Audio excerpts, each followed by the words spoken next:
Saudações, pessoal. Aqui é Roberto Pinheiro, do Pinheiro BG, e você está em mais uma Primeira Mordida. Hoje o jogo é o Startups.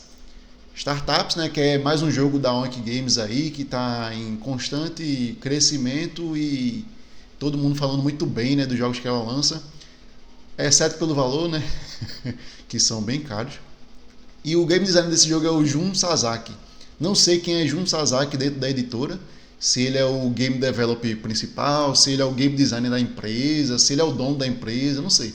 Eu sei que a Oink tem vários jogos dele, né, lançados dele. Então talvez ele só seja um parceiro mesmo, e ele, como ele faz jogos muito bons, assim, que ganham destaque, aí eles vão colocando o jogo dele para publicar, né.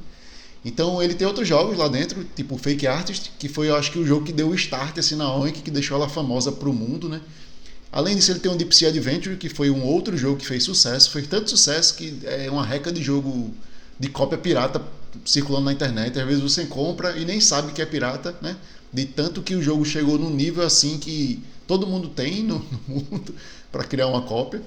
E o Maskman, que é um dos mais recentes, né? Que é um jogo de escalada que está fazendo sucesso aí porque ele tem uma dinâmica de mudar a ordem da potência da escalada. Então o jogo vai meio que se desenrolando sem números, mas aí é como se os números fossem definidos durante a partida. Tem uma dinâmica interessante, ainda não joguei, tenho curiosidade, né, para jogar.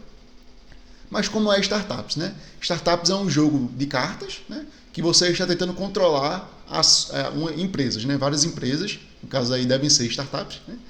E a ideia é que você controle a empresa, mas não com a maioria suprema. Você quer ter maioria, só que os outros jogadores também têm que estar envolvidos nisso, porque você vai ganhar muito ponto baseado no quanto os jogadores não conseguiram lhe passar, né? Então, talvez não tenha ficado muito claro, mas eu vou mostrar uma imagem que vai ficar mais fácil você entender, certo? Tem aqui, ó, o jogo então ele é cheio de carta e tem essas moedinhas aí que estão mostrando 1 e 3, né? E tem esses selos aí. Esses selos indicam quem tem a maioria. Obviamente essa imagem não está correta, obviamente não é óbvio, né? Mas, por exemplo, o jogador que está aí todo virado para a gente, né, ele tem mais ações da ação 9 do que o jogador à direita ou o jogador à esquerda. Então ele deveria estar com esse selo na frente dele. Então acho que eles tiraram uma foto antes de repassar o selo para ele, né? E a ideia do jogo é essa, é você ir coletando essas ações, baixando na sua mesa, tendo um portfólio de ações, de modo que você consiga ter a maioria das ações no final do jogo e ganhe pontos por causa disso, né? E também você tem pontos no decorrer da partida que você vai usando, que são essas moedinhas, que toda vez que você precisa pegar uma carta e tem cartas no mercado, que seriam as cartas expostas na mesa, você tem que pagar essa moeda, né? Então, no final do jogo, esse jogador aí que está virado para a gente, ele teria a maioria da 9 e receberia 9 pontos do oponente, porque ele paga um ponto dessa fichinha aí dele, essa fichinha de um ponto dele, ele paga uma para cada carta dele, só que ela vai virada. Então esses uns vão tudo virar 3, né? Então você está dando muito ponto para o oponente ao disputar com ele e não conseguir vencer. Então é uma dinâmica interessante e diferente. Eu acho que eu nunca vi nenhum jogo nesse esquema. Geralmente você ganha por ter a maioria e acabou-se, né? Não é beneficiado por quanto o jogador investiu. Então qual é a ideia do jogo? É você investir em poucas empresas, mas nessas empresas você vencer, né? Então acho que é uma ideia interessante e tudo mais. E como é que o jogo ele faz isso, né? No seu turno, vou tirar a imagem aqui, só para pelo menos vocês verem meu rosto. No seu turno, o que é que você vai fazer, né? Você vai comprar carta e baixar carta. Então o fluxo do jogo é sempre esse: comprar carta, baixar carta, comprar carta, baixar carta. Você começa com 3 cartas na mão, né? Esse número que tem nas ações indica o quanto de ações tem daquela empresa, né? Então a 9 lá que eu dei o exemplo, por exemplo, vai ter 9 cartas daquela empresa no baralho. E aí isso é bom porque dá para você contar direitinho o que está acontecendo de uma maneira bem simples, né? E essas cartas variam de 9 a 10, então tem um range aí de empresas que tem muita carta e pouca carta, né? Pois bem, aí no seu turno você vai comprar uma carta.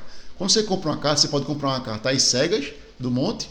Aí o jogo termina quando acabar esse monte, sendo que saem algumas cartas na partida para você não usar, né, durante a partida, para ficar um negócio mais aleatório. Ou você pega do mercado. No mercado vão ser cartas expostas que outros jogadores botaram lá. Se você pegar do monte, você tem que pagar uma moeda para cada carta que tem no mercado. Então se o mercado estiver cheio, fica cada vez mais difícil você pegar cartas do monte, né? E aí isso meio que dá uma atrasada no andamento do jogo, ele não termina tão rápido quanto você esperaria que ele terminasse, né?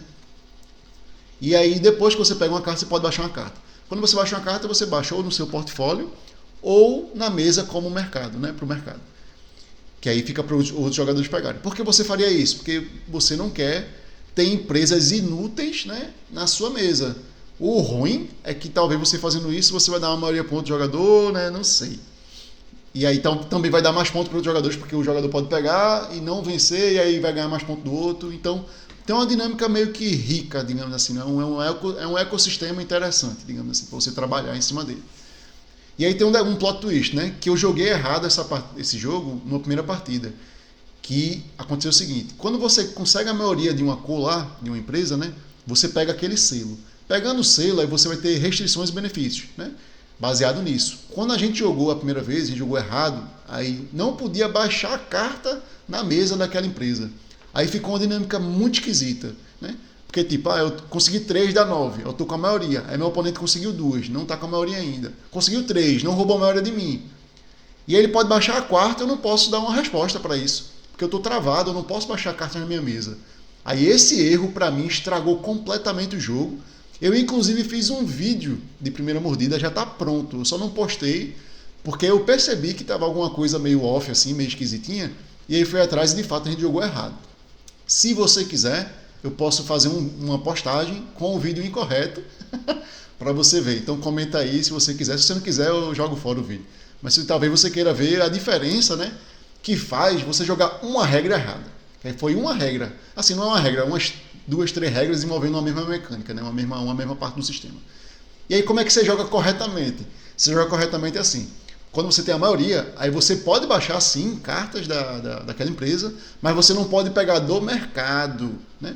Então isso aí ok, faz sentido, porque está no mercado, você não pode pegar porque você está meio que com o monopólio daquela empresa, e isso dá a oportunidade para os outros conseguirem pegar e ali passar. Mas ainda assim você pode baixar. Então qual é a ideia? É você juntar cartas dessa empresa na mão antes de conseguir a maioria para conseguir depois baixar mais, né? Ou então ficar comprando do baralho na esperança de vir essa carta que você quer, né?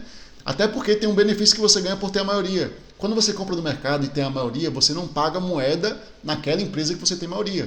Então, se tiver maioria em um monte de empresa e tiver lá na mesa um bocado de carta, você não vai pagar vários desses dinheiros que os outros jogadores estarão pagando, né? Então, há um benefício de você ter a maioria nas empresas, coisa que antes, com a regra errada, não tinha nenhum, né? Então, eu tenho achado o jogo muito ruim. O que eu achei esquisito, porque a nota dele no BGG é 7.2. Eu fiquei me perguntando, como é que pode? Só eu tô sem gostar desse jogo, como é que pode, né? Não faz sentido. E aí eu acho que eu já falei um pouco demais, mas vamos lá para os prós, né? Eu achei o jogo bem simples. Se você não entendeu, é porque o vídeo aqui não é explicativo, né? Então ele é meio corrido assim, então talvez você não pegue as dinâmicas. Mas ele é bem simples, quando você explica, ele tem poucas regras e dá para entender tranquilo, especialmente quando você joga uma primeira rodada, você, beleza, é só isso, né? Comprar, baixar, comprar, baixar, comprar, baixar. Só que você compra de 2 locais diferentes e pode baixar em 2 locais diferentes. Essa dinâmicazinha besta faz com que você tenha várias opções de jogo, né? E então o jogo, apesar de ser simples, ele tem camadas estratégicas, né? E eu achei o sistema de maioria por ações, né? De você ganhar benefícios, ganhar malefícios, né? É inteligente. Não sei se eu estou achando inteligente, porque quando eu joguei errado eu achei muito ruim, e eu estou achando agora muito bom a ideia, né? Ou se é porque de fato ele é inteligente. Eu acho que ele é inteligente sim, porque muita gente comentou, né, que acha o jogo inteligente. Então talvez ele seja mesmo, né? Mas vai que ele não é. Mas eu achei legal, assim, uma ideia bacana, porque ele é simples, mas ao mesmo tempo ele tem possibilidade de jogadas interessantes, né? Que é o que a gente quer no jogo, né? Você sente que o jogo propicia algo diferente e tal, né? Aí qual é o contra? Eu ia dizer que a mão é pequena demais, né? Porque você só tem 3 cartas, você sempre mantém 3 cartas. Você compra uma, fica com 4, mais baixa, né? Sempre fica 3. Só que na partida que a gente jogou, foi possível dar twist nessas pontuações. Então, um adversário meu consegui passar de mim em uma empresa que eu tinha bastante, eu me lasquei, né? Dei 9 pontos para ele. E deixei de ganhar uns 9 pontos também. Então foi bem... Aí tem esse swing de ponto, né? Que eu não gosto, né, em jogos, mas tem aqui, mas é meio que ok. O jogo é meio que rápido, né? E também eu tive uma que eu consegui vencer, né? Passar de jogador, sendo que era uma ação que quase ninguém tinha, então eu ganhei quase nada. Então eu troquei uma ação boa por uma ação ruim. Então tem isso também no jogo, ele tem essas dinâmicas de ações boas e ruins, dependendo de como o jogo se montou, né? Então, de modo geral, não tem muito mais contras assim não. Apesar disso, apesar de eu ter visto que o jogo tem potencial e tudo mais, como eu joguei com 3 jogadores, a partida ficou um pouco travada, meio sem graça assim. Como assim? Eu sabia que, tipo, quem tá com a maioria aqui é meu adversário à esquerda. Então, se eu tô com a carta daquela empresa, provavelmente ele tá disputando com o meu outro adversário ou comigo. As decisões ficam um pouco óbvias demais. porque é meio que só duas opções, assim, sei lá.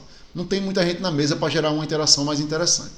Eu imagino que esse jogo seja melhor com 4, apesar de que parece que ele joga até 7, o que eu acho que deve ficar um absurdo de caótico e totalmente sem noção. Mas talvez fique legal, não sei, né? Vai que. Mas eu acho que 4 é um número ótimo. Eu não cheguei a olhar no BGG, mas eu acho que é esse o número que funciona mais legal. Então, apesar de eu ter gostado muito mais do jogo com relação à minha primeira impressão, ainda assim eu acho que é um jogo ok. Não é um jogo ruim, né? Mas também não é um jogo excelente. Eu acho que ele é um jogo inteligente e que tem uma proposta interessante, que talvez jogando mais vezes ele fosse despertando mais interesse, só que eu acredito que ele funcione melhor com 4. E aí para jogar com 4 eu tenho outros jogos melhores e por aí vai, aquela sempre mesma conversa de que o jogo está no meio do caminho. Ele não é nem ruim, nem tão bom. Isso acontece muito hoje em dia, porque tem muito jogo no mercado e tem muito jogo bom, porque esse jogo não é ruim, ele é bom, só que ele não é excelente, né? Então, como tem muito jogo bom, os bons viram meio que a norma, sabe? Então, ok, um jogo ok. Não recebe selo de aprovação, mas também não recebe nenhum outro selo de reclamação. Então é isso, pessoal. Eu acho que o vídeo ficou um pouco longo agora, porque eu me enrolei, né, pra explicar e tudo mais. Mas é isso aí. Espero que você tenha gostado. Até a próxima. Tchau, tchau. O vídeo apresentado não explica o jogo. Caso deseje entender o jogo, o manual deverá ser consultado.